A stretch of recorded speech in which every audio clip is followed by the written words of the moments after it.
හරි. පාඩමේ නම දෛසික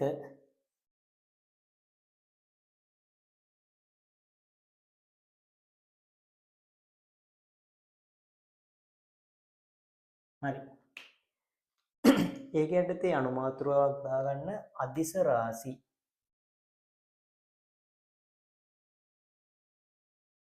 හරි. ඒක යටතේ අනුමාත්‍රාවක් දාගන්න අදිස රාශි. අදිස රාශි කියන්නේ මොනවද? අදිස රාශි කියලා කියන්නේ විශාලත්වයකින් පමණක් නිරූපණය කරන භෞතික රාශි. හරි.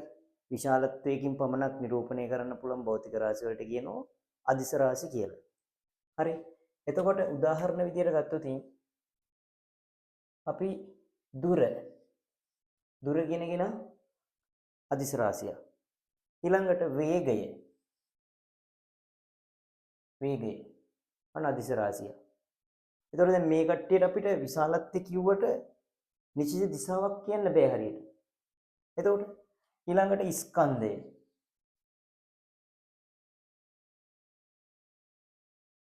ඊළඟට කාලය.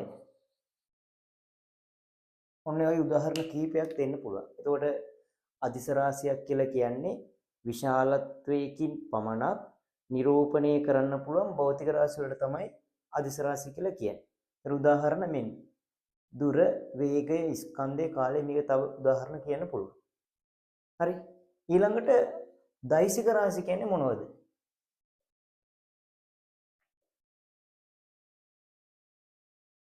දෛසික රාශි කියන්නේ මොනවද?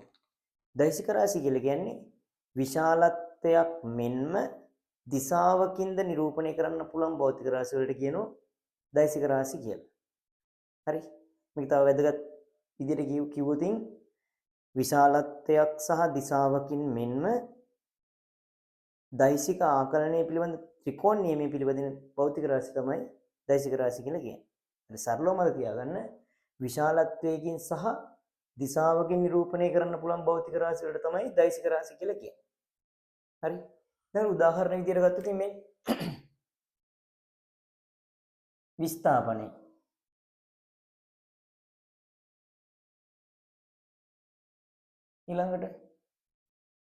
ඊළඟට ප්‍රවේගය.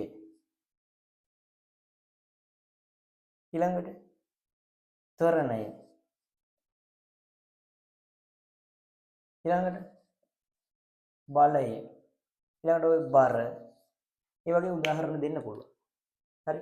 එහෙනම් විශාලත්වයක් සහ දිශාවකින් නිරූපණය කරන්න පුළුවන් භෞතික රාශි වලට කියනවා දෛසික රාශි කියලා. හරි. එතකොට විස්ථාපනය, ප්‍රවේගය, ත්වරණය, බලය, බර, තව කියන්න පුළුවන් ආවේගය, ගම්‍යතාව ඒ උදාහරණ දෙන්න පුළුවන්. හරි. එතකොට සරලවම කිව්වොත් ඔන්න අදිස රාශියක් කියලා කියන්නේ විශාලත්වයකින් පමණක් නිරූපණය කරන්න පුළුවන් භෞතික රාශි. දෛසික රාශි කියලා කියන්නේ විශාලත්වයකින් සහ දිශාවකින් නිරූපණය කරන්න පුළුවන් භෞතික රාශි. හරි. මාතෘකාව දාගන්න අදිස රාශි. මාතෘකාව දාගන්න අදිස රාශි. අදිස රාශි. ඒකට ලියන්න මෙහෙම. ඒකට ලියන්න විශාලත්වයකින් පමණක් නිරූපණය කළ හැකි භෞතික රාශි. විශාලත්වයකින් පමණක් නිරූපණය කළ හැකි භෞතික රාශි. විශාලත්වයකින් පමණක් නිරූපණය කළ හැකි භෞතික රාශි අදිස රාශි ලෙස හඳුන්වයි. අදිස රාශි ලෙස හඳුන්වයි. අදිස රාශි ලෙස හඳුන්වයි. හරි. උදාහරණ කියලා මේ හතර දාගන්නකො. උදාහරණ.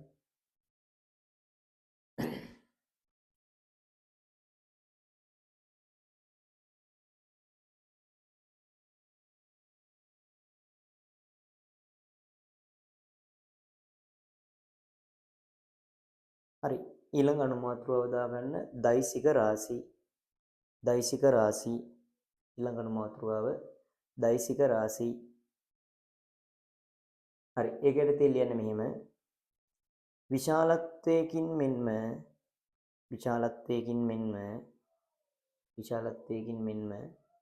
දිශාවකින්ද නිරූපණය කළ හැකි භෞතික රාශි. දිශාවකින්ද නිරූපණය කළ හැකි භෞතික රාශි. දිශාවකින්ද නිරූපණය කළ හැකි භෞතික රාශි දෛසික රාශි ලෙස හඳුන්වයි. දෛසික රාශි ලෙස හඳුන්වයි. දෛසික රාශි ලෙස හඳුන්වයි. දෛසික රාශි ලෙස හඳුන්වයි. උදාහරණ කියලා මේ ටික දාගන්නකො. උදාහරණ.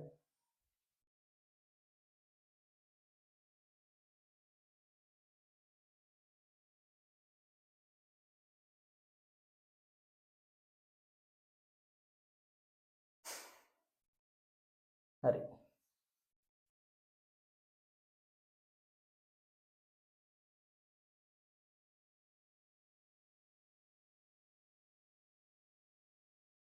හරි. දැන් මෙතෙන්දී අපි දෛසිකයක් දැන් මෙතන මෙතෙන්දලා ඉස්සරහට කතා කරගෙන යන්නේ දෛසික ගැන විතරයි. අදිශ රාශි සහ දෛසික රාශි අතර වෙනස තේරුම් ගන්න ඒක කියලා දුන්නා. දැන් ඉස්සරහට මෙතෙන්දලා කතා කරන්න යන්නේ දෛසික රාශි දෛසික ගැන විතරයි කතා කරන්න තියෙන්නේ. හරි. එතෙන්දී දෛසිකයක් නිරූපණය කරන විදියක් තියෙනවා. හරි. දෛසික නිරූපණය කරන විදියක් තියෙනවා. සාමාන්‍යයෙන් මෙන්න මෙහෙම හිතන්නකෝ. සාමාන්‍යයෙන් දෛසික නිරූපණය කරන්න ඉංග්‍රීසි හොඩියේ සිම්පල් ලකුරුයි කැපිටල් ලකුරුයි පාවිච්චි කරනවා. දැන් නිකමට හිතන්න අපි ඉංග්‍රීසි හොඩියේ සිම්පල් A කියන අකුර ගත්ත දෛසිකයක් නිරූපණය කරා. හරි. අන්න දෛසිකයක් නිරූපණය කරන්න මේ ඉංග්‍රීසි හොඩියේ සිම්පල් A කියන අකුර පාවිච්චි කරා නම් ඔන්න එකෙන් දෛසිකයක් නිරූපණය කරන්න පුළුවන් විදි කීපයක් තියෙනවා. ඔන්න එකක්. මෙන් තව එකක්. හරි.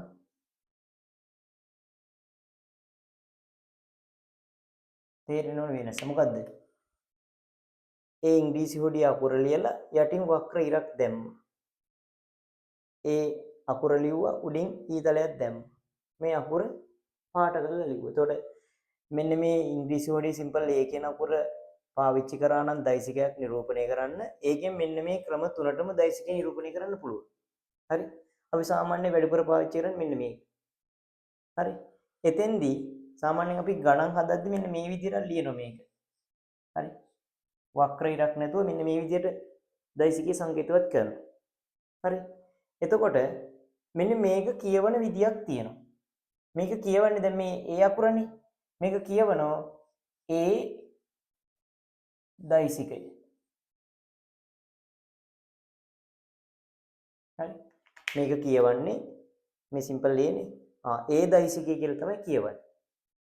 හරි. එතකොට මෙතනින් ඉස්සරහට යද්දී අපි දන්නවා දෛසිකයක් කියලා මොකක්ද කියලා කිව්වා. දෛසිකයක් කියලා කියන්නේ විශාලත්වයක් සහ දිශාවක් යන දෙකෙන්ම නිරූපණය කරන්න පුළුවන් භෞතික රාශිය. එතකොට එහෙනම් දෛසිකයක් ගත්තම විශාලත්වයක් තියෙන්න ඕනි, දිශාවක් තියෙන්න ඕනි. හරි. මෙන්න නිකමට බලන්න දැන් මෙන්න මේක. F කියලා බලයක් තියෙනවා.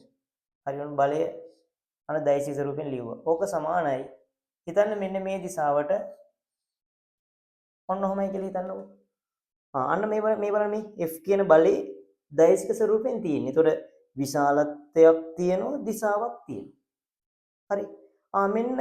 මෙන්න මේ F කියන බලය කියන්නේ බලයේ විශාලත්වය මේකේ 10 නිව්ටන්. මේ බලයේ විශාලත්වය 10 නිව්ටන්. හරි. විශාලත්වය 10 නිව්ටන්නේ. එහෙනම් අන්න දෛසිකයක මෙන්න මේ විශාලත්වයට කියනවා මෙන්න මේ දෛසිකයේ විශාලත්වයට කියනවා ඒ අදාළ දෛසිකයේ මාපාංකය කියලා. හරි. එහෙනම් මෙන්න මෙතෙන්දී අපිට කතා කරන්න තියෙන තව මාපාංකය කියලා එකක්. හරි. හරි. දෛසිකයක මාපාංක කියලා කතා කරන්න තියෙනවා. ඒතකොට මේ දෛසිකයක මාපාංක කියලා කියන්නේ ඒ දෛසිකයේ විශාලත්වය. ඒතකොට දෛසිකයක මාපාංක නිරූපණය කරන්න පුළුවන් මෙන්න මෙහෙම. දෛසිකයේ සංකේතය ලියලා දෙපැත්තෙන් කෙටි සිරස් ඉර දෙකක් දැම්මා. අන්න ඒ දෛසිකයේ මාපාංකයකින් තොර නිරූපණය වෙනවා. හරි. එහෙනම් දෛසිකයක මාපාංකය කියලා කියන්නේ ඒ දෛසිකයේ විශාලත්වයට. හරි. එතකොට අපි දැන් මේකේ දෛසිකය නිරූපණය කරන්න සිම්පල් A කියන එක නා පාවිච්චි කරන්නේ. එහෙනම් මෙන්න මේ තියෙන්නේ සිම්පල් A දෛසිකය. එහෙනම් මෙන්න මේ තියෙන්නේ සිම්පල් A දෛසිකේ මාපාංකය. ඒතර මේක කියවන්නේ මෙන්න මේ විදිහට. මේ එතකොට මාපාංක නිරූපණය කරන්නේ දෛසිකයේ සංකේතය ලියලා දෙපැත්තෙන් කෙටි සිරස් ඉර දෙකක් අඳිනවා. අන්න එහෙම ඇඳන් පස්සේ ඒ අදාළ දෛසිකයේ විශාලත්වයවත් මාපාංක තමයි එකෙන් නිරූපණය වෙන්නේ. ඒතර මේක කියවන්නේ මෙන්න මේ විදිහට. මේ දෙපැත්තේ තියෙනවා මේ මාපාංක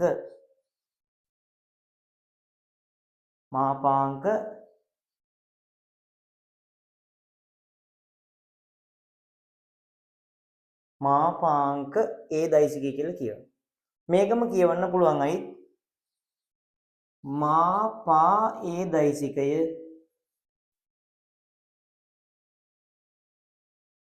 ඔහොම කියවන්න පුළුවන්. මේ මාපාංකයේ මොඩියුලස් කියලා කියනවා. ඒකට එහෙනම් මේක කියවන්න පුළුවන්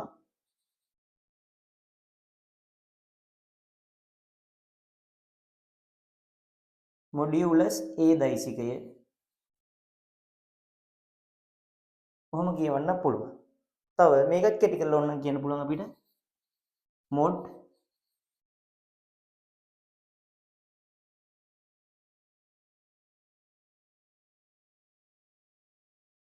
ඔහොම කියවන්න පුළුවන්. හරි. එහෙනම් කෙටියෙන්ම කිව්වොත් දෛසිකයක විශාලත්වයට කියනවා ඒ දෛසිකයේ මාපාංකය කියලා. ඒතර මාපාංකය නිරූපණය කරන්නේ දෛසිකයේ සංකේතය ලියලා දෙපැත්තෙන් කෙටි සිරස් ඉරි දෙකක් අනිත්. ඒතර මේක කියවන්න පුළුවන් මෙන්න මේ විදිහ හතරටම කියවන්න පුළුවන්. මේ කියනවා මාපාංක A දෛසිකය, මාපා A දෛසිකය, මොඩියුලස් A දෛසිකය, මොඩ් A දෛසිකය ක්‍රම හතරටම කියවන්න පුළුවන්. සාමාන්‍යයෙන් අපි මාපාංකයේ දෛසික ගණන් හදද්දී සාමාන්‍යයෙන් මෙන්න මේක තමයි පාවිච්චි කරන්නේ කියවද්දී. හරි. හරි. ලියන්න එහෙනම් මෙන්න මෙහෙම. ලියන්න එනම් පෙළෙහි. ලියන්න. ලියන්න දෛසිකයක් නිරූපණය කිරීමේදී දෛසිකයක් නිරූපණය කිරීමේදී දෛසිකයක් නිරූපණය කිරීමේදී දෛසිකයක් නිරූපණය කිරීමේදී ඉංග්‍රීසි හෝඩියේ කුඩා අක්ෂර සහ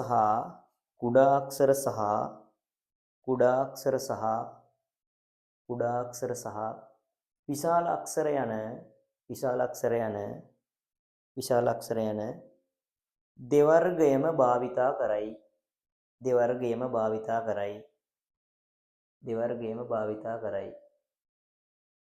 වෙනම් පෙළකින් ලියන්න.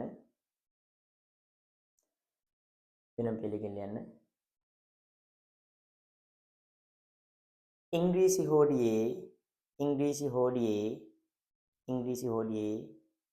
සිම්පල්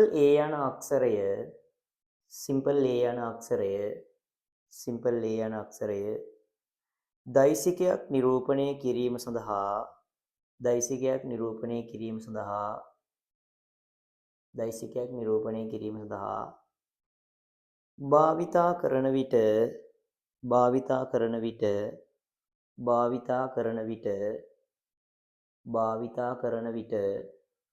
භාවිතා කරන විට එය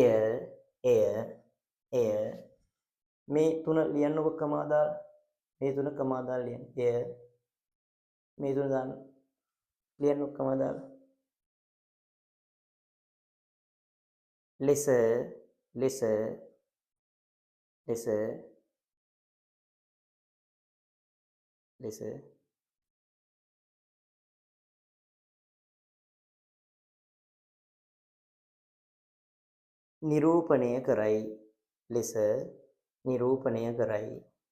ලෙස නිරූපණය කරයි. ඒකටම ලියන්න මෙය මෙහෙම ලියන්න. ඒ දෛසිකය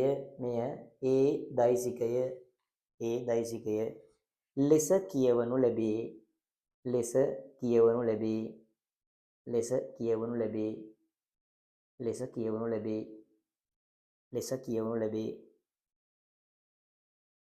හරි. වෙනම් පෙළකින් ලියන්න මෙහෙම.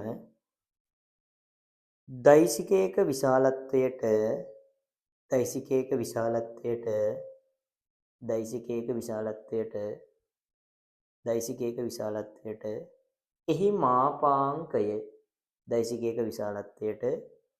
මාපාංකය යැයි කියනු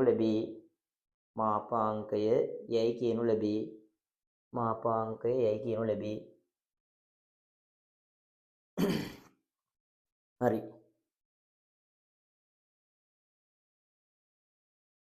මේ බලන්නකො. එතකොට දැන් මාපාංක නිරූපණය කරන විදියක් තියෙනවා කියලා කිව්වනේ. එහෙනම් වෙනම් පෙළකින් ලියන්න මෙහෙම. සිම්පල් A දෛසිකය ලියන්න. සිම්පල් A දෛසිකයේහි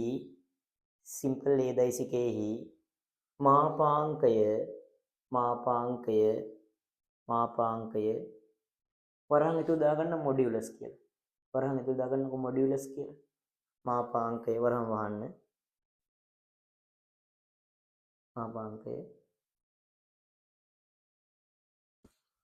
මේක ලියන්න. වෙන පාට පැනින් දාගත්තා D හොඳයි. මේක දාගන්නකො. මේක දාගන්න. මාපාංකය මේ විදිහට නිරූපණය කරන්න. ලෙස සංකේතවත්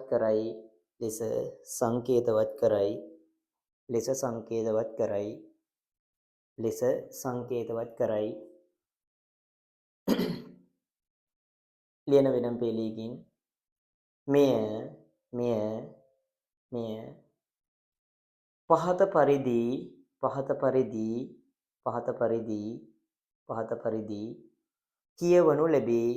මෙය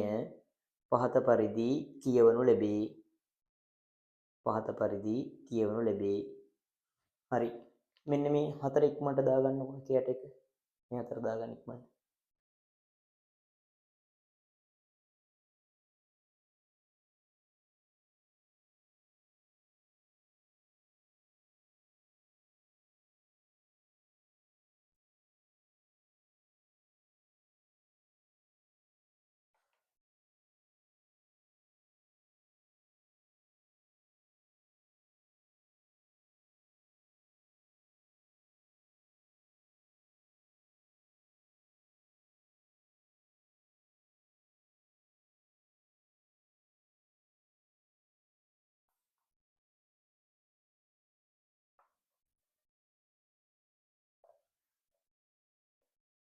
හරි. මාතෘකාව දාගන්න.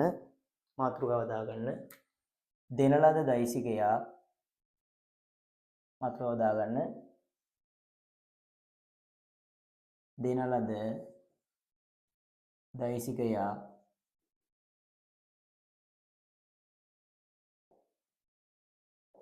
සරල රේඛා ඛණ්ඩයක් මගින්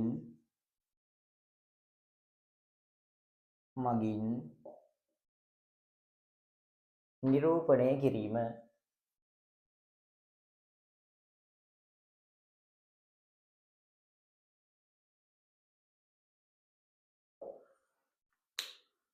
යන මාතෘකාව දෙන ලද දෛසිකයක් සරල රේඛා ඛණ්ඩයක් මගින් නිරූපණය කිරීම. හරි. මෙන්න මෙතෙන්දී අපිට දැන් ඔය ඕනම දෛසිකයක් සරල රේඛා ඛණ්ඩයකින් නිරූපණය කිරීමේ හැකියාව තිබෙනවා. එතෙන්දී දෙන ලද දෛසිකයක් සරල රේඛා ඛණ්ඩයකින් නිරූපණය කරන්න නම් අවශ්‍යතා කිහිපයක් ඉටු වෙන්න ඕනි. හරි. අංක 1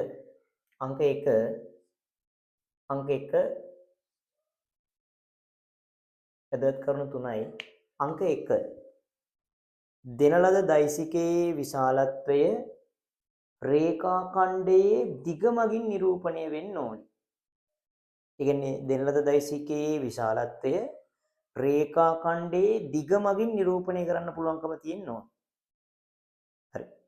අංක 2 දෙන ලද දෛසිකය රේඛා ඛණ්ඩයට සමාන්තර වෙන්න ඕනි. අංක 2 දෙන ලද දෛසිකය රේඛා ඛණ්ඩයට සමාන්තර වෙන්න ඕනි. දෛසිකයේ අභිදිශාව දෛසිකයේ දිශාව ඊතලයක් දාලා රේඛා ඛණ්ඩය මගින් නිරූපණය කරන්න පුළුවන් වෙන්න ඕන. ඔන්න අවශ්‍යතා 3. එක තමයි රේඛා ඛණ්ඩයේ දිග මගින් දෛසිකයේ විශාලත්වය නිරූපණය වෙන්න ඕන. අංක 2 දෛසිකය රේඛා ඛණ්ඩයට සමාන්තර වෙන්න ඕන. අංක 3 දෛසිකයේ දිශාව ඊතලයක් දාලා රේඛා ඛණ්ඩය මගින් නිරූපණය කරන්න පුළුවන්කම තියෙනවා. ඔන්න අවශ්‍යතා 3 ඊට වෙන්න ඕනි රේඛා ඛණ්ඩයක් මගින් දෛසිකය නිරූපණය කරන්න නම්. හරි. ලියන්න මෙහිම. ලියන්න. නෝට් එක විදිහට ලියන්න. දෙන ලද දෛසිකයා සරල රේඛා ඛණ්ඩයක් මගින් නිරූපණය කිරීමේ හැකියාව ඇත. නිරූපණය කිරීමේ හැකියාව ඇත. නිරූපණය කිරීමේ හැකියාව ඇත. නිරූපණය කිරීමේ හැකියාව ඇත.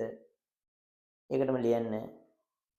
දෙන ලද දෛසිකයේ විශාලත්වය දෙන ලද දෛසිකයේ විශාලත්වය දෙන ලද දෛසිකයේ විශාලත්වය දෙන ලද දෛසිකයේ විශාලත්වය රේඛා ඛණ්ඩයේ දිග මගින් නිරූපණය විය යුතුය. රේඛා ඛණ්ඩයේ දිග මගින් නිරූපණය විය යුතුය. රේඛා ඛණ්ඩයේ දිග මගින් නිරූපණය විය යුතුය.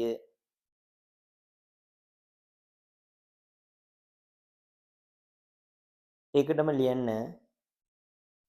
එම රේඛා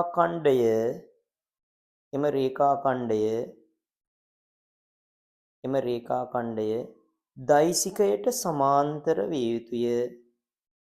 එම රේඛා ඛණ්ඩය දෛසිකයට සමාන්තර විය යුතුය. දෛසිකයට සමාන්තර විය යුතුය. ඒකටම ලියන්න. එම රේඛා ඛණ්ඩය මගින්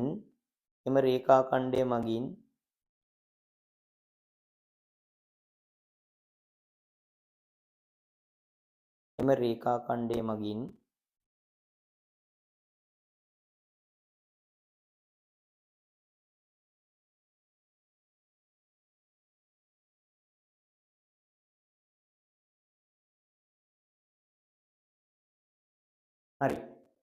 හරි මාතෘකාව මේක දැම්මනේ. දෙන ලද දෛසිකයක් සරල රේඛා ඛණ්ඩයක් මගින් නිරූපණය කිරීම කියන එක දැම්මනේ. හරි. ඒකේ යටතේ ලියන්න නෝට් එක මෙහිම. නෝට් එක ලියන්න මෙහිම. දෙන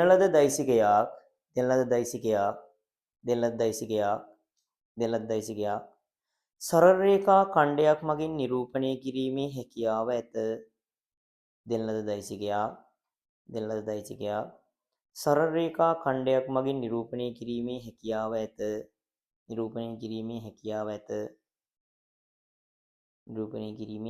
ඇත.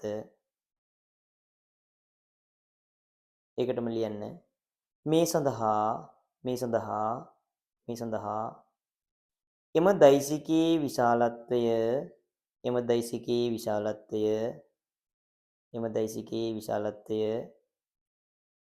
රේඛා ඛණ්ඩයේ දිග මගින්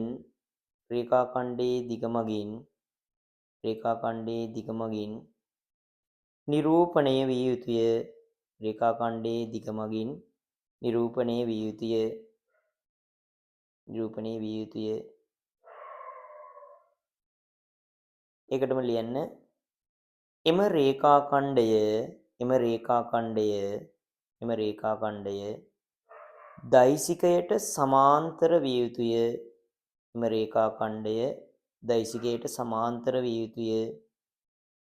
දෛසිකයට සමාන්තර විය යුතුය.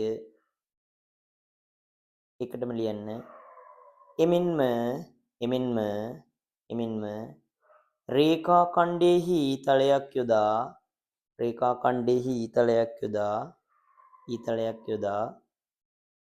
දෛසිකයේ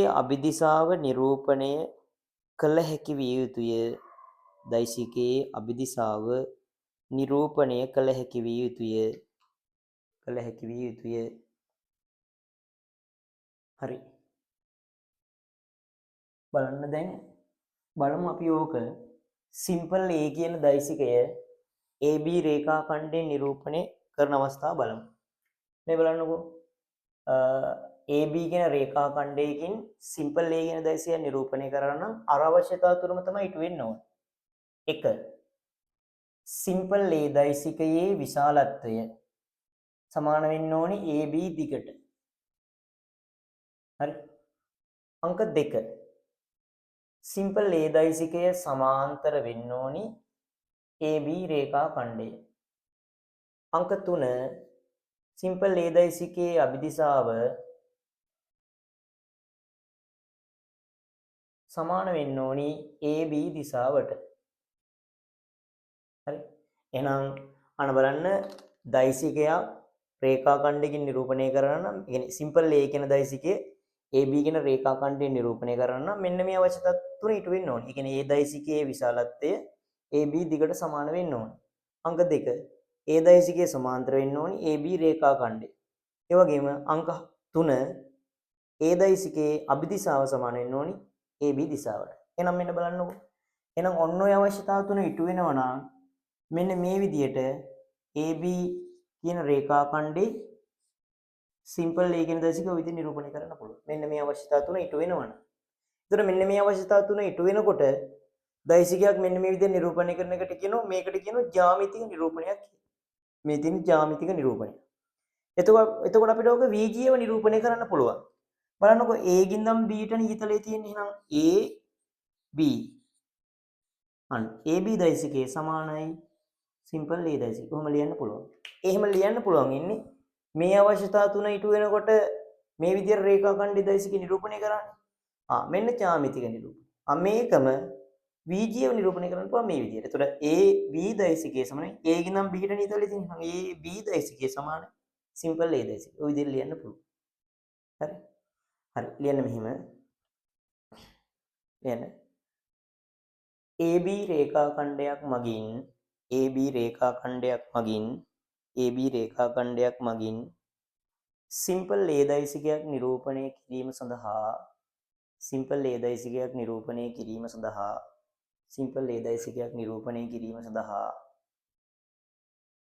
පහත අවශ්‍යතා ඉටු විය යුතුය.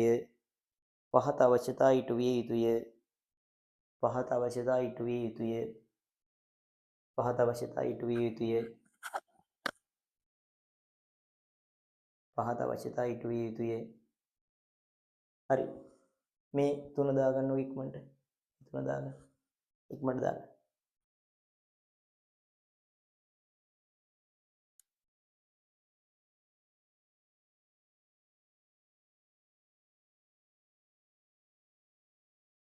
හරි. ලියන්න යටින් මෙහෙම. මෙවිට සිම්පල් A දෛසිකය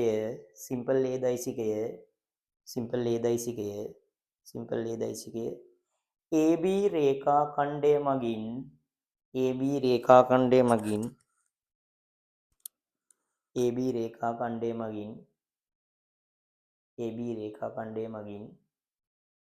පහත පරිදි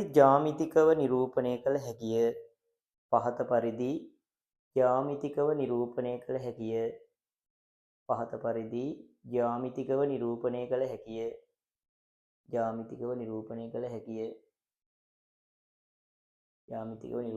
හැකිය. හරි. මේක දැම්මා. ඊළඟට මේකත් දාගන්න.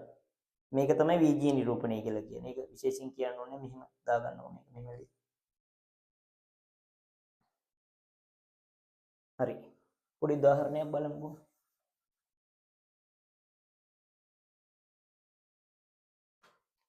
මෙන්න.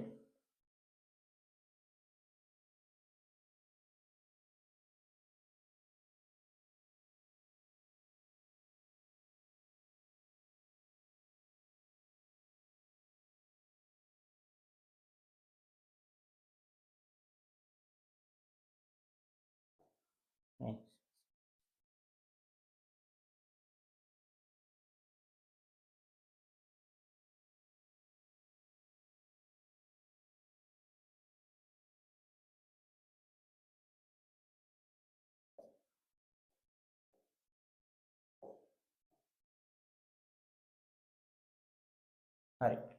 ඔන්න ඔහොම අපිට ජ්‍යාමිතිකව නිරූපණය කරපු දෛසික ටිකක් දීලා තියෙනවා. අපි මේක VGව නිරූපණය කරනවා. ඒතකොට දැන් අපි දන්නවනේ මේ AB රේඛා ඛණ්ඩෙන් මේ සිම්පල් A දෛසිකය ඉටු වෙනවා නම් අවශ්‍යතා තුනක් ඉටු වෙන්න ඕනේ. ඒතකොට ඒ අවශ්‍යතා තුන ඉටු වෙච්ච නිසා තමයි එහෙම නිරූපණය කරලා දීලා තියෙන්නේ.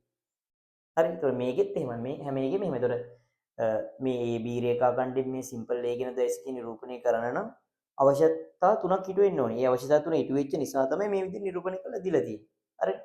එතකොට දැන් අපි ඕක ඔය තියෙන ජ්‍යාමිතික නිරූපණයක්නේ අපි මේක VGව නිරූපණය කරමු. ඒතර මේක A ගින්දම් B ට නිතලයේ තියෙන්නේ. එහෙනම් අන්න මේක ලියන්න පුළුවන් A B දෛසිකය සමානයි සිම්පල් A දෛසිකය.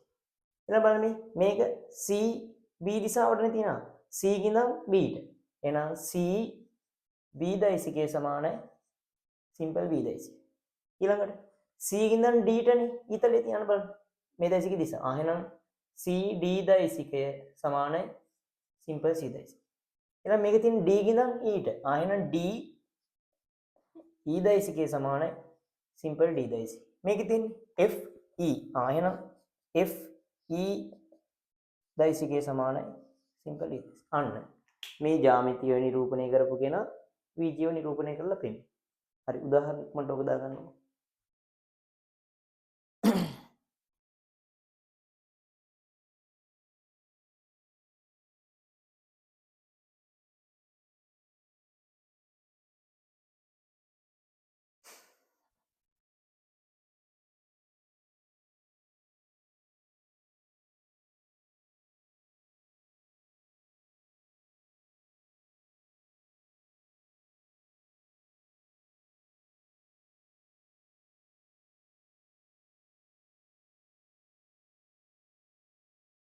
හරි. හරි ඊළඟ මාතෘකාව දාගන්න සමාන දෛසික. සමාන දෛසික. සමාන දෛසික. හරි. මාතෘකාව සමාන දෛසික.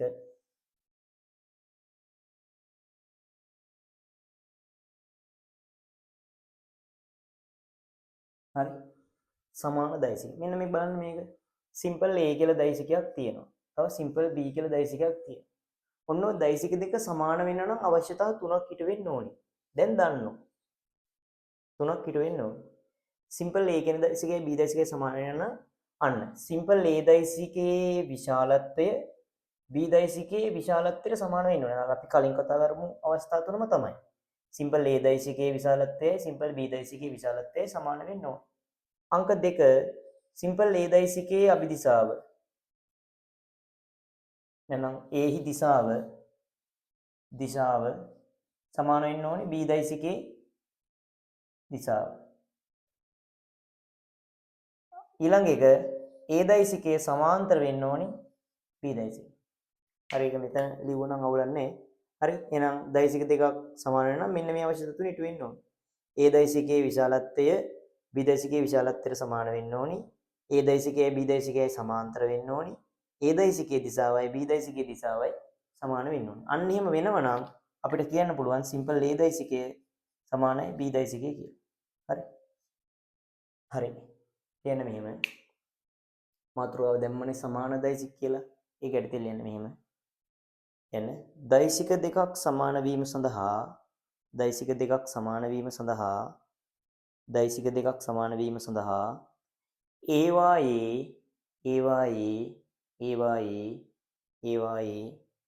විශාලත්ව සමාන විය යුතුය. විශාලත්ව සමාන විය යුතුය. විශාලත්ව සමාන විය යුතුය. විශාලත්ව සමාන විය යුතුය. සමාන්තර විය යුතුය. සමාන්තර විය යුතුය. සමාන්තර විය යුතුය. සමාන්තර විය යුතුය. දිසා සමාන විය යුතුය. දිසා සමාන විය යුතුය. දිසා සමාන විය යුතුය. හරි වෙනම පෙළක ලියන්න මෙහෙම. සිම්පල් A දෛසිකය කමා සිම්පල් B දෛසිකය සිම්පල් A දෛසිකය කමා B දෛසිකය සමාන වීම සඳහා සමාන වීම සඳහා සමාන වීම සඳහා පහත අවශ්‍යතා ඉටු විය යුතුය. පහත අවශ්‍යතා ඉටු විය යුතුය. පහත අවශ්‍යතා ඉටු විය යුතුය. හරි මේ තුන දාගන්න ඉක්මනට මේ තුන.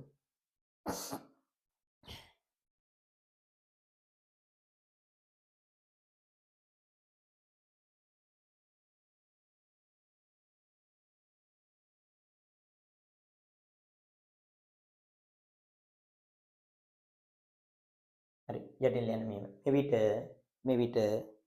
මෙවිට සිම්පල් A දෛසිකයේ සමානයි සිම්පල් B දෛසිකයේ ලෙස ලිවිය හැක. ලෙස ලිවිය හැක. ලෙස ලිවිය හැක. ලෙස ලිවිය හැක. හරි. හරි මේකෙත් අපි උදාහරණ දෙකක් බලමුකෝ ඉස්සරලා ඉක්මනට. උදාහරණ.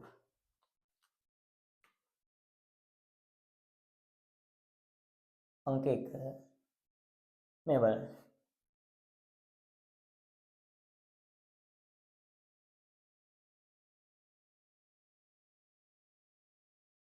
ඔන්න A B C D A B C D සමාන්තර ආශ්‍රයයක් තියෙනවා. ඒකේ මෙන්න සිම්පල් A දයිස් AB රේඛාඛණ්ඩෙන් A දයිසික නිරූපණය වෙනවා. AD රේඛාඛණ්ඩෙන් සිම්පල් B දයිසික නිරූපණය වෙනවා. දැන් බලන්න මෙහිම. අපි දන්නවා මේක. මේ තියෙන සමාන්තර ආශ්‍රයයක්නේ. එහෙනම් මේ පාදයට දිගින් සමානයි. අන්න හරි. ඒ වගේම මෙයාතුයි සමාන්තරයි. දැන් බලන්න මෙයාගේ දිශාවයි අන්න සමානයි. එහෙනම් අන්න මෙයා A දයිසිකය නම් මෙයා A දයිසිකයකින් ලියන්න පුළුවන්. අන්න සමාන දයිසික. හරි. ඊළඟට සමාන්තර ආශ්‍රයක් නේ. මේ දිගයි සමානයි. ඒ වගේම මේ රේඛාවයි සමාන්තරයි. දැන් මොකද්ද? අන්න දැන් දිශාව සමානයි. අන්න එහෙනම් මෙයා B දයිසිකය නම් අන්න අපිට මෙයාතුත් B දයිසික කියලා ලියන්න පුළුවන්. පැහැදිලිද? හරි. ලියන්න මෙහෙම. ප්‍රශ්න උදාහරණ එක දාලා ලියන්න. ABCD සමාන්තරාශ්‍රයකි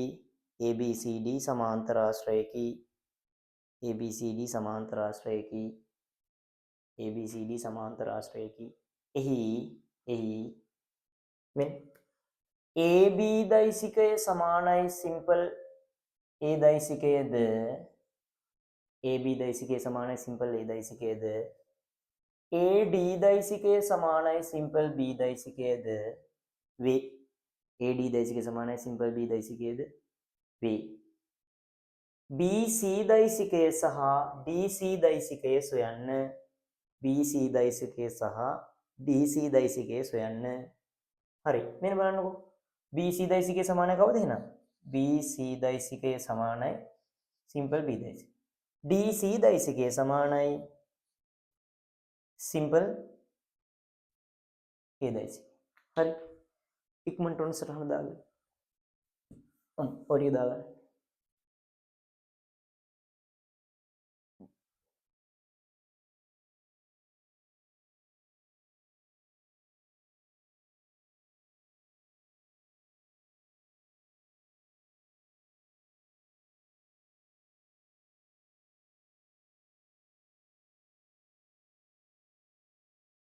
හරි.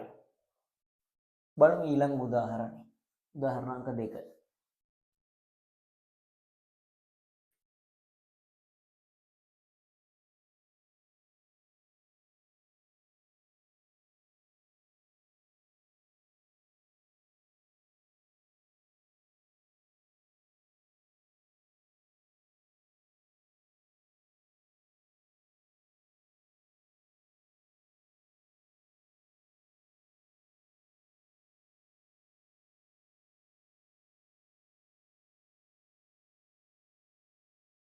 හරි. ඔන්න A B C D E F සමාන්තර ආශ්‍රයයක් තියෙනවා. සවිසර ආශ්‍රයයක් තියෙනවා. A B C D E F සවිසර ආශ්‍රයයක්. හරි. මෙන්න A B C D E F සවිසර ආශ්‍රයයක් තියෙනවා. හරි. මේකේ AB දයිසිකය සමානයි සිම්පල් A දයිසිකය කියලා දීලා තියෙනවා. BC දයිසිකය සමානයි සිම්පල් B දයිසිකය කියලා දීලා තියෙනවා. CD දයිසිකය සමානයි සිම්පල් C දයිසිකය කියලා දීලා තියෙනවා. හරි. තව දීලා තියෙනවා මේකේ විකර්ණ ඡේදන ලක්ෂය O කියලා දීලා තියෙනවා. විකර්ණ ඡේදන ලක්ෂය O කියලා දීලා තියෙනවා. හරි.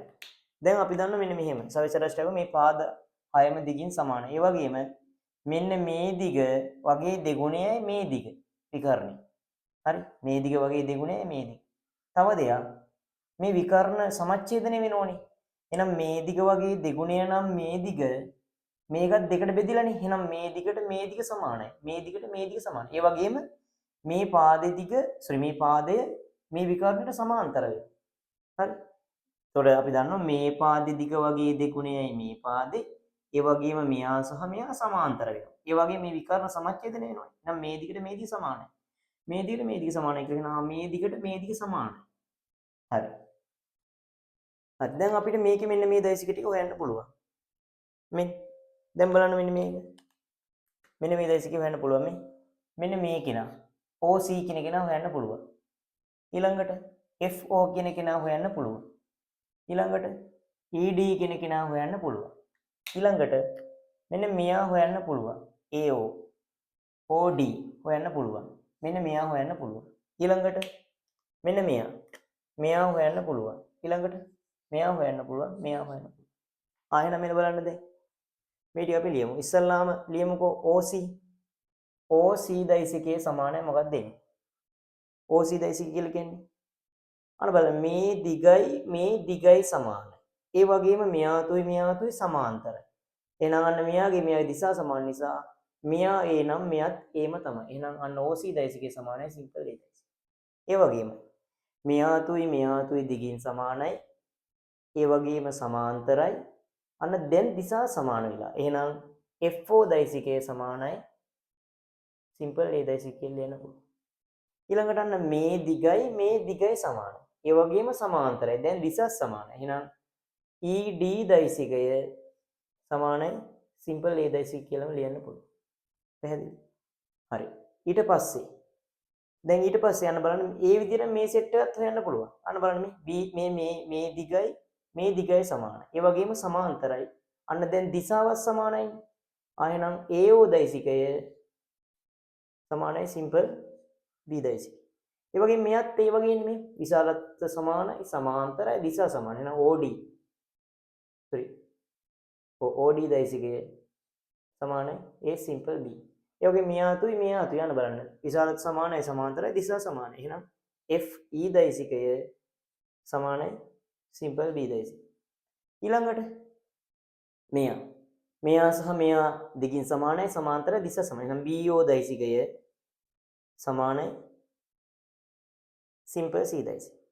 ඊළඟට මෙයාතුයි දිගින් සමානයි, සමාන්තරයි, දිශා සමානයි. OE දෛසිකය සමානයි සිම්පල් C දෛසිකය. ඒ වගේ මෙයා සහ මෙයා ගත්තම විශාලත්ව සමානයි, දිශා සමානයි, සමාන්තරයි. එහෙනම් AF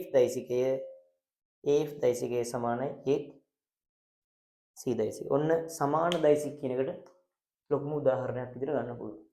හරි. ලියන්න මෙහෙම. ප්‍රශ්න අංක 2 දාලා ලියන්න. ABCD EF යනු සවිදි සඩස්රේකී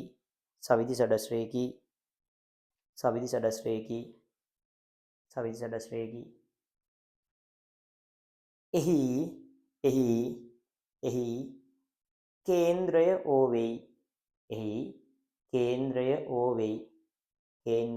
වෙයි. ඒකටම ලියන්න. AB දෛසිකය සමානයි සිම්පල් A දෛසිකයද? AB දෛසිකය සමානයි සිම්පල් A දෛසිකයද? BC දෛසිකය සමානයි සිම්පල් B දෛසිකයද? BC දෛසිකය සමානයි සිම්පල් B දෛසිකයද? CD දෛසිකය සමානයි සිම්පල් C දෛසිකයද?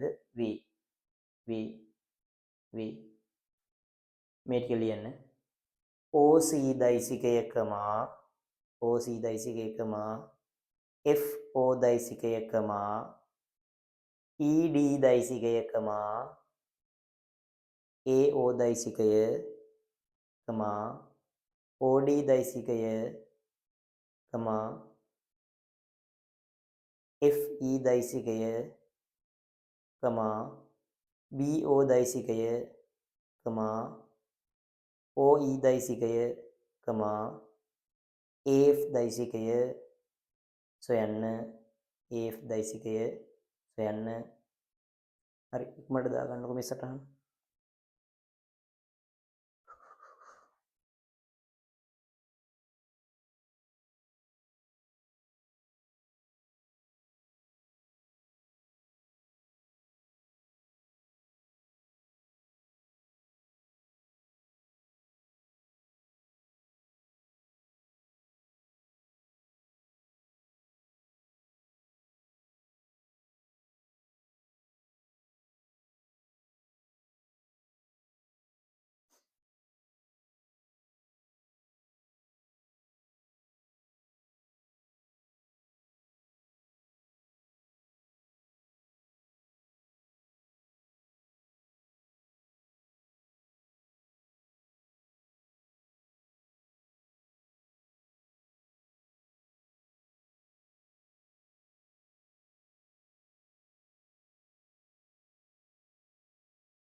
හරි.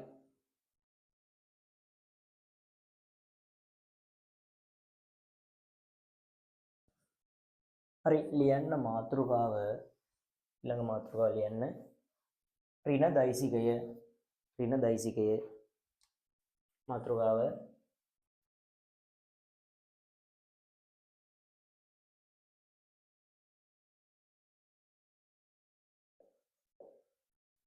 ඍණ දෛසිකය.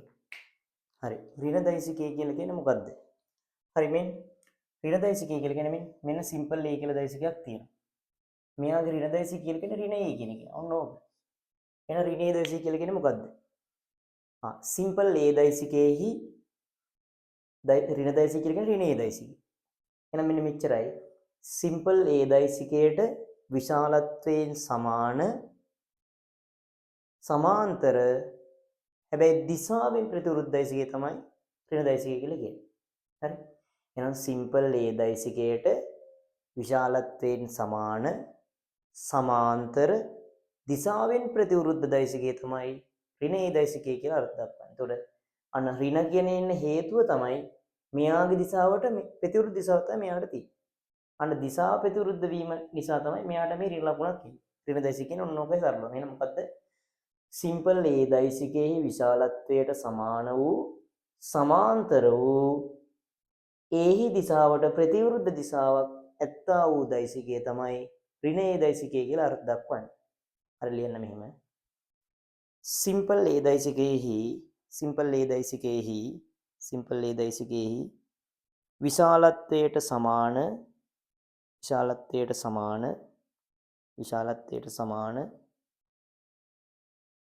සමාන්තර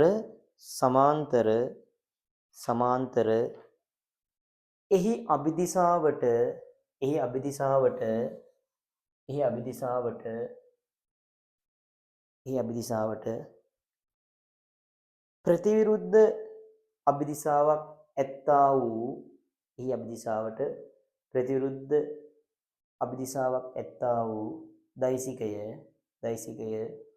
ඍණ A දෛසිකයේ ලෙස අර්ථ දැක්වේ.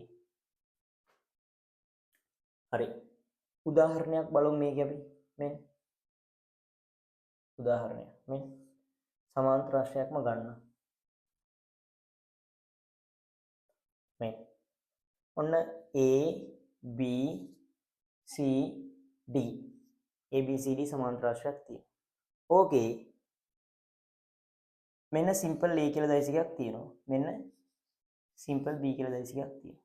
හරි. වැඩේ හරි. දැන් මෙන්න මෙහෙමයි. අපි දන්නවා සමාන්තර රාශියක සම්මුඛපාද දිගින් සමාන සහ සමාන්තරයිනේ. මේ දිගට මේ දිග සමානයි. ඒ වගේම සමාන්තරයි. අන්න දැන් මේකයි මේකේ දිශා දෙක ප්‍රතිවිරුද්ධයිනේ. මෙයා දිශාවට ප්‍රතිවිරුද්ධ දිශාව. අන්න එහෙනම් මෙයා A නම් අන්න අපිට දැන් මෙයා ලියන්න පුළුවන් ඍණ A. හරි. ඒ වගේම තමයි. මෙයාතුයි දිගින් සමානයි. ඒ වගේම සමාන්තරයි. අන්න දැන් දිශාව මොකද්ද? ප්‍රතිවිරුද්ධයි. එහෙනම් අන්න මේක ඍණ B දෛසිකය කියලා ලියන්න පුළුවන්. හරිද? හරි එහෙනම් උතන අපිට ලියන්න පුළුවන් CD දෛසිකය සමානයි ඍණ A දෛසිකය. right? DA දෛසිකය සමානයි ඍණ B දෛසිකය. ඔච්චරයි. හරි. උදාහරණ කියලා දාගන්න මෙහෙම.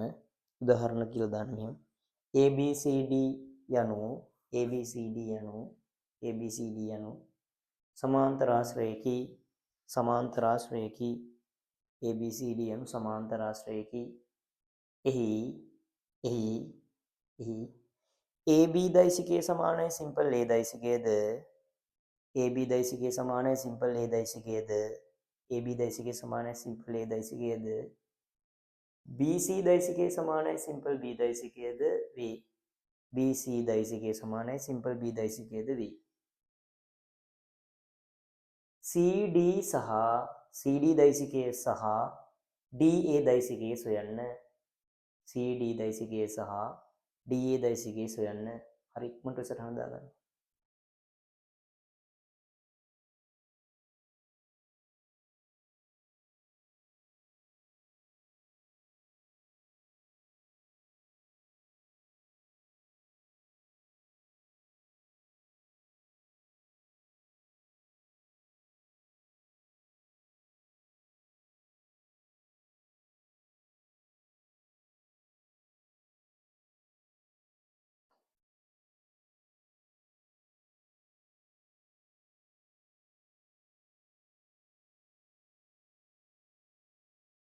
හරි.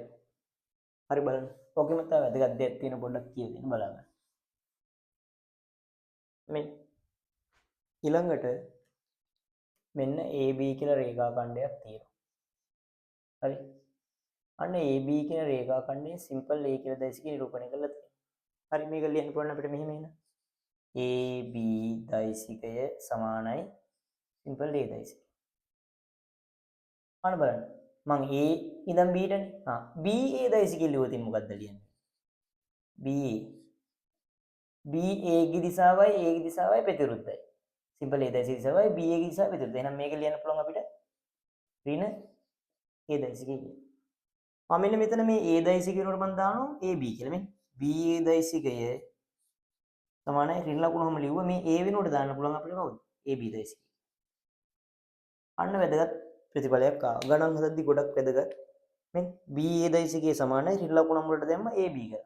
එහෙනම් ඕන්න මේ විදිහටම ලියන්න පුළුවන් මේක. මේ විදිහටම ලියන්න පුළුවන් මේ.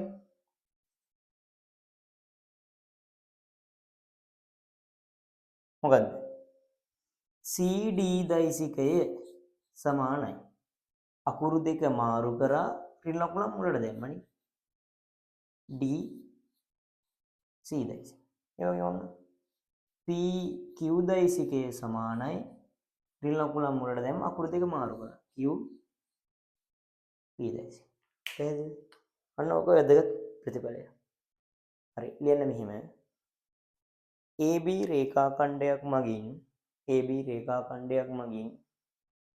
AB රේඛා ඛණ්ඩයක් මගින් සිම්පල් A දෛසිකයක් නිරූපණය වන අවස්ථාවක් සලකමු.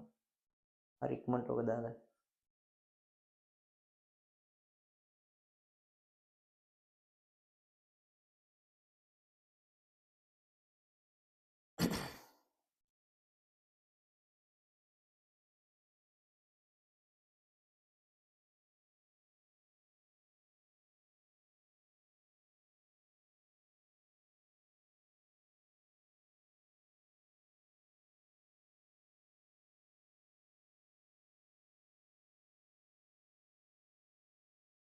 හරි. ලියන්න ඊළඟ මාතෘකාව අභිශුන්‍ය දෛසිකය.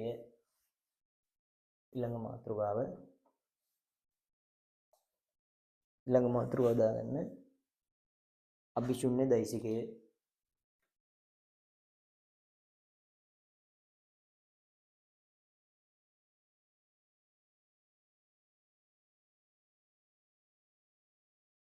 අභිශුන්‍ය දෛසිකය. හරි. අභිශුන්‍ය දෛසිකයේ නමේම තේරුම තියෙනවානේ. නමෙන්ම කියන්න පුළුවන් අපිට. කටපාඩම් කරන්න දේවල් නෙවෙයි. අභිශුන්‍ය අන්න ශුන්‍ය වගේ අදහස් තියෙනවා. අභිශුන්‍ය දෛසිකය කියලා කියන්නේ විශාලත්වයේ ශුන්‍යයක් වන දෛසිකයකට තමයි අභිශුන්‍ය දෛසිකය කියලා කියන්නේ. විශාලත්වයේ ශුන්‍ය වන දෛසිකයට තමයි අභිශුන්‍ය දෛසිකය කියලා කියන්නේ. එතකොට සාමාන්‍යයෙන් අපි සම්මතයක් විදිහට අභිශුන්‍ය දෛසිකයක් නිරූපණය කරන්න ඉංග්‍රීසි වලින් O කියන අකුර පාවිච්චි කරනවා.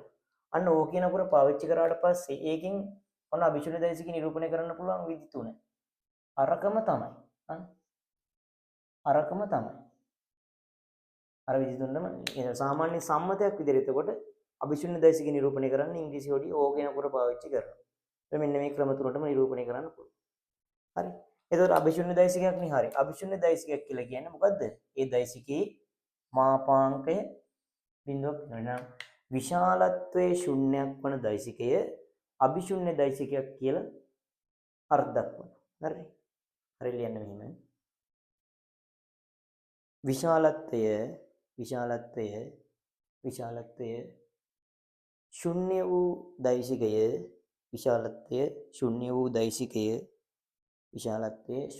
දෛසිකය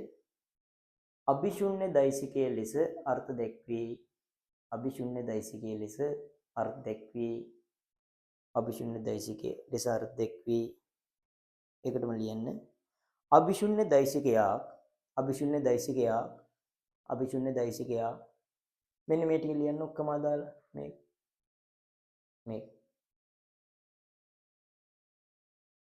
මේ තුන ඔක්කොම අදාලා ලියන්න.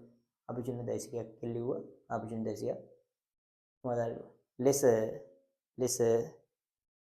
ලෙස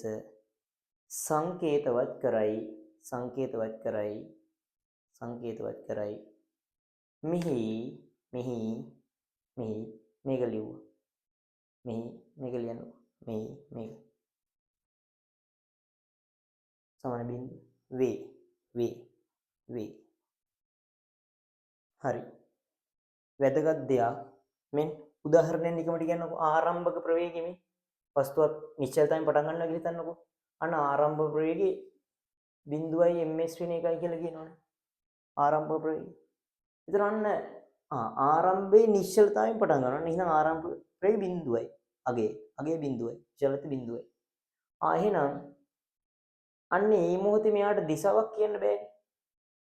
අන්න ඒ වගේ මත තියාගන්න අභිශුන්‍ය අභිශුන්‍ය දෛසිකයකට දිශාවක් අර්ථ දක්වන්න බෑ. හරිද? දැන් මෙයා හිතන්නකෝ. මෙයා ආරම්භක ප්‍රවේගය ශුන්‍යයි විශාලත්වය. ඒතර මෙයාට දිශාවක් කියන්න බෑ. ආයෙනම් අන්න අභිශුන්‍ය දෛසිකයකට දිශාවක් අර්ථ දක්වන්න බෑ. එහෙනම් රතු පෑනෙන් තලකුණක් දාලා කියන්න මෙහිම.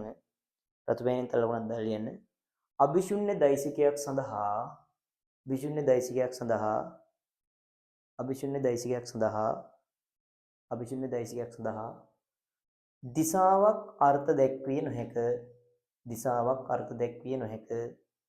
දිශාවක් අර්ථ දැක්විය නොහැක. හරි. ඊළඟ මාතෘකාව ලියාගන්න. ඊළඟ මාතෘකාව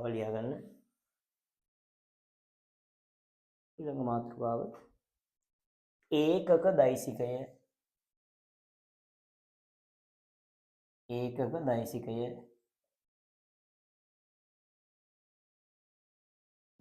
දෛසිකය. ඊළඟ මාතෘකාව ඒකක දෛසිකය. හරි දැන් අපි කලින් මාතෘකාව කතා කරා අභිශුන්‍ය දෛසිකය කියලා. නම් මේම තේරුමින් ගත්තා විශාලත්වයේ බිඳුවක් වන දෛසිකය. ඊළඟට ඒකක දෛසිකය යන නමෙන්ම තේරුම ගන්න පුළුවන් මොකද්ද? ඒකක දෛසිකයක් කියලා කියන්නේ විශාලත්වය ඒකක එකක් වන දෛසිකය තමයි ඒකක දෛසිකයක් කියලා කියන්නේ. හරි. විශාලත්වය ඒකක එකක් වන දෛසිකය තමයි ඒකක දෛසිකය කියලා කියන්නේ. හරි.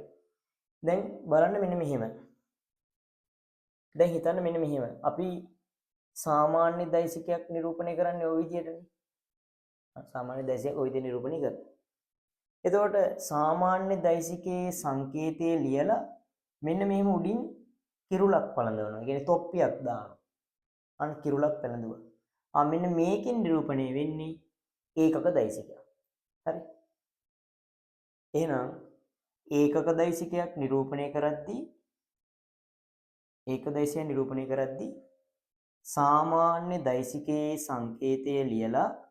සාමාන්‍ය දෛසිකයේ සංකේතය ලියලා උඩින් මෙහෙම කිරුලක් පළඳවනවා. ඒ කියන්නේ උඩින් තොප්පියක් දානවා. අන්න එහෙම දැම්මන් පස්සේ ඒකක දෛසිකයක් වගේ නිරූපණය වෙනවා. හරිනේ.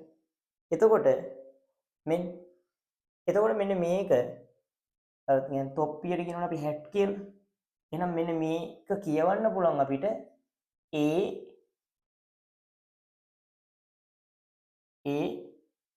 හැට් දෛසිකය කියලා කියවන්න පුළුවන්. නැත්නම් කිරුළු දෛසිකය කියලා කියවන්න පුළුවන්. එහෙනම් ඒකක දෛසිකයක් නිරූපණය කරන්නේ සාමාන්‍ය දෛසිකයේ සංකේතය ලියලා උඩින් මෙහෙම කිරුලක් පළඳනවා. ඒ කියන්නේ තොප්පියක් දානවා. ඒක කියවන්නේ සාමාන්‍යයෙන් මේක ඒ දෛසිකේනේ. ඒ හැට් දෛසිකය. නැත්නම් ඒ කිරුළු දෛසිකය කියලා කියනවා. සාමාන්‍යයෙන් අපි ගණන් හදද්දී ඒ හැට් දෛසිකය, B හැට් දෛසිකය, C හැට් දෛසිකය එහෙම තමයි කියවන්නේ. එතකොට අපි දන්නවා මේ ඒ හැට් දෛසිකයේ මාපාංක 1යි. අන්න දෛසිකයේ විශාලත්වය එකක් වෙනවා නම් තමයි ඒකට ඒක දෛසිකයක් කියලා කියන්නේ. හරි. ඔන්න ඕක තමයි වැදගත් දේවල් ටික. ලියන්න ඉස්සල්ලා මෙහෙම. එන්න. විශාලත්වය ඒකක එකක් වන දෛසිකය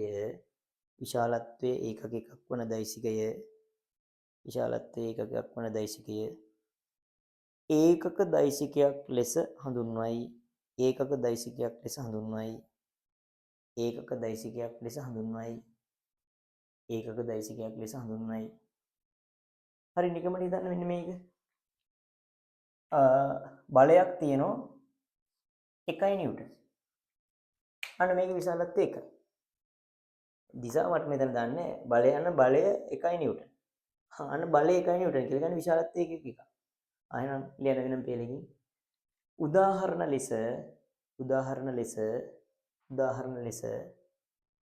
මේක ලියන්න මේ 1 නිව්ටන් බලයක් 1 නිව්ටන් බලයක් 1 නිව්ටන් බලයක් 1 නිව්ටන් බලයක් 1 නිව්ටන් බලයක් දැක්විය හැකිය හරි ලියන වෙනම පෙළයකින්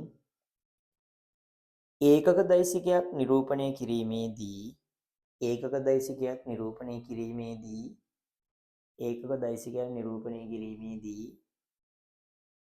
සාමාන්‍ය දෛසික සංකේතය ලියා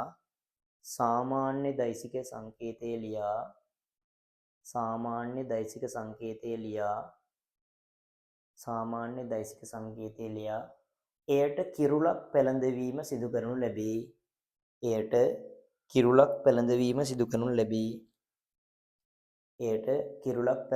සිදු කරනු ලැබේ. කිරුළක් පැළඳවීම සිදු කරනු ලැබේ. හරි වෙනම පෙළකින් ලියන්න මෙහෙම සිම්පල් A දෛසිකය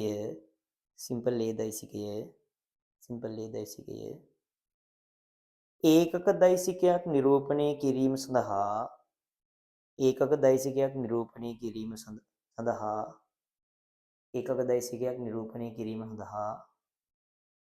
භාවිතා කරන විට එය මෙන්න මේක දාගන්නකො ලෙස නිරූපණය කරනු ලබයි. හරි ඒකටම ලියන්න එය A hat දෛසිකය A කිරුළු දෛසිකය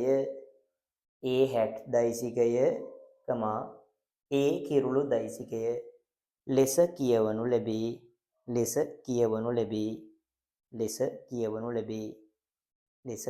ලැබේ.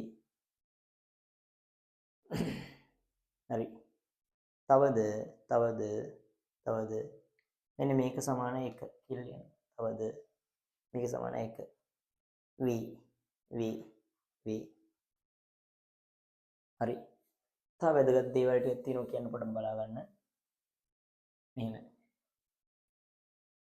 හරි දැන් අපි දැනගන්න ඕනි දේවල් ටිකක් තියෙනවා මේකෙදී I දෛසිකය J දෛසිකය K දෛසිකය ඔන්න ඔය කියන තුන් දෙනා සම්මතයක් විදියටම ඒකක දෛසික නිරූපණය කරන්න. දැන් අපි අර සිම්පල් A දෛසික ඔය තිබුණින් ඒක දෛසික අපි දන්නේ නැහැ. මෙහෙම දැම්මොත් ඒක දෛසික. හැබැයි මෙන්න මේ තුන් දෙනා මේ විදියට තිබුණත් මේ තියෙන්නේ ඒක දෛසික තමයි. එච්චරයි. ඒ කියන්නේ මෙන්න දැන් අපි මෙහෙම තිබුණොත් ඉතින් ඕක ඒකක දෛසික කියලා දන්නේ. හැබැයි මේ ආහම තොප්පියක් දැම්මම මේ තියෙන්නේ ඒකක දෛසික. හරි. ඒ වුණාට මෙන්න මෙහෙම තිබුණොත් මේ කියන්නේම ඒකක දෛසික. නැත්නම් මේක මෙහෙම තිබුණත් වැරදි නෑ. මෙහෙම ලියන්නත් පුළුවන්. හරි. ඉතින් මේකෙන් නිරූපණය වෙන්නේ ඒකක දෛසිකම නම් ඉතින් මෙහෙම අපි තොප්පි දාන්න ඕනේ නෑ. මෙහෙම තොප්පි දාලා ලියන්න ඕනේ නෑ. ඉතින් එහෙනම් මේකෙන් නිරූපණය වෙන්නේම ඒකක දෛසික. එහෙනම් මෙහෙම තොප්පියක් දාන්න අවශ්‍යම නෑ. ඉතින් තොප්පි දාන්නේ නෑ. ඒ නිසා. එහෙනම් දැන් බලා ගන්න. එහෙනම් අපි දන්නෝ මත තියා ගන්න ඕනේ සම්මතයක් විදියට I දෛසිකයේ J දෛසිකයේ K දෛසිකයේ කියන්නේම ඒකක දෛසික. හරි. අපි බලමු ඔය I J K කියන්නේ ඇත්තටම මොනවද කියලා බලමු. මේ අපි ඔන්න y අක්ෂේ ගත්තා. xy තලයේ දන්නවනේ. ඔන්න y අක්ෂේ. මෙන්න x අක්ෂේ. ඔය දෙකටම ලම්බකව අන්න බලන්න. ඔය දෙකටම ලම්බකව ඉන්නෝනේ මේ. රතුපෑන බලන්න මේ රතුපෑන කෝඩ් එකකින් ඉවතට තලයේ තියෙන්නේ. ඔය දෙකටම ලම්බකයිනේ. ඉතින් අපිට ඒක අඳින්න බෑනේ. ඒක මම මේ විදිහට අඳිනවා. අන්න එකට කියනවා z අක්ෂය කියලා. ඒතර මෙයාට ලම්බකයි මෙයාට ලම්බකයි ඊළඟට මෙයාට ලම්බකයි. හරි. ඒ කියන්නේ XYZ කියලා කියන්නේ එකිනෙකට ලම්බක ඛණ්ඩාංක අක්ෂ තුනක්. XYZ කියලා කියන්නේ එකිනෙකට ලම්බක ඛණ්ඩාංක අක්ෂ තුනක්. හරි. එතකොට ඕකෙදී අපි I දෛසිකය කියලා කියන්නේ x අක්ෂයේ දිශාවටම තියෙන ඒකක දෛසිකය තමයි I දෛසිකය කියලා අපි ගන්න. y අක්ෂයේ දිශාවටම තියෙන ඒකක දෛසිකය තමයි j දෛසිකය කියලා ගන්න. z අක්ෂයේ දිශාවටම තියෙන ඒකක දෛසිකය තමයි k දෛසිකය කියලා අපි ගන්න. එහෙනම් ijk කියලා කියන්නේ සම්මතයක් විදිහට ඒකක දෛසික නිරූපණය කරන සංකේත. ඒකෙනොත් I කියලා කියන්නේ x අක්ෂයේ අභිදිශාවට තියෙන ඒකක දෛසිකය. J කියලා කියන්නේ y අක්ෂයේ දිශාවට තියෙන ඒකක දෛසිකය. K කියලා කියන්නේ z අක්ෂයේ දිශාවට තියෙන ඒකක දෛසිකය. ඒක දැනගන්න ඕනේ. ඊළඟට අපි දන්නවා මේ I දෛසිකය කියලා කියන්නේ ඒක දෛසිකයක් නම් එයාගේ මාපාංක සමාන 1යි. J දෛසිකය කියලා කියන්නේ ඒක දෛසිකයක් නම් එයාගේ මාපාංක 1යි. K කියලා කියන්නේ ඒක දෛසිකයක් නම් එයාගේ මාපාංක 1යි. හරිද? හරි. ලියන්න මෙහෙම. ලියන්න I දෛසිකය, J දෛසිකය, K දෛසිකය, I දෛසිකය, J දෛසිකය, K දෛසිකය යනු සම්මතයක් ලෙස ඒකක දෛසික නිරූපණය කිරීම සඳහා භාවිතා කරන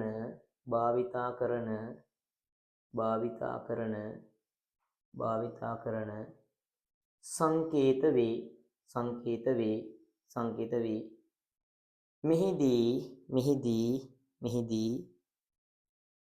I, J, K සඳහා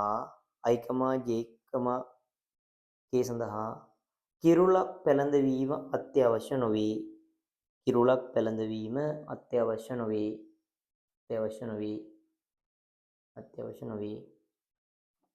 වෙනම පිළිලකින් ලියන්න. I දෛසිකය, J දෛසිකය, K දෛසිකය යනු පිළිවෙලින් x, y,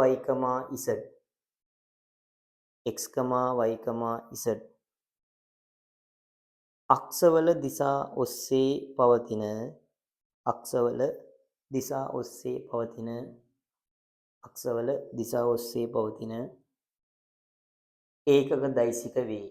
ඒකක දෛසික වේ. හරි. ඉක්මනට මේ සටහන දාගන්නවා. ඉක්මන් කර.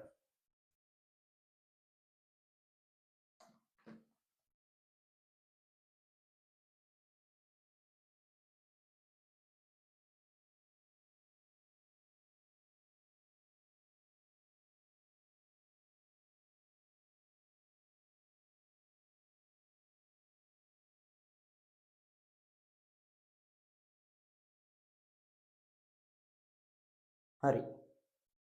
අද දවසේ ඔන්න දෛසිකවල සැලකියුතු ප්‍රමාණයක් සාකච්ඡා කරා. මේ එතකොට අයිත් ඊළඟ දවසේදී පාඩමේ ඉතුරු කොටසේ ඉඳලා සාකච්ඡා කරගෙන යනවා. එතකොට මේ පාඩම මෙතෙක් වෙනකම් පිළිවෙලට බලලා පිළිවෙලට නෝට් ටික ලියාගෙන ඊළඟ දවසේදී වැඩේට සූදානම් වෙන්න. තව දෙයක් අපි පන්තිය කරගෙන යද්දී සාමාන්‍ය තීරි පන්තිය කරගෙන යද්දී සාමාන්‍යයෙන් පන්තිය පටන් ගන්න කලින් විනාඩි 30ක පේපර් එකක් ලියනවා. ඒ පේපර් එක ලියන්නේ පළවෙනි මුල් සති කීපේ කරන සිද්ධාන්ත වලින් යෙදෙන ගණන් දාලා පේපර් එක ලියනවා. ලියලා ඒ පේපර් එකේ ඒ විනාඩි 30 ලියලා ඉවරනාට පස්සේ ඒ පේපර් එකේ උත්තර පත්‍රයක් ලබා දෙනවා. ඊට පස්සේ ඉඳලා දිගටම පන්තියේදී අදාළ ඊළඟට උගන්වන්න තියෙන සිද්ධාන්ත වල ඉගෙනීම සිද්ධ වෙනවා. හරි.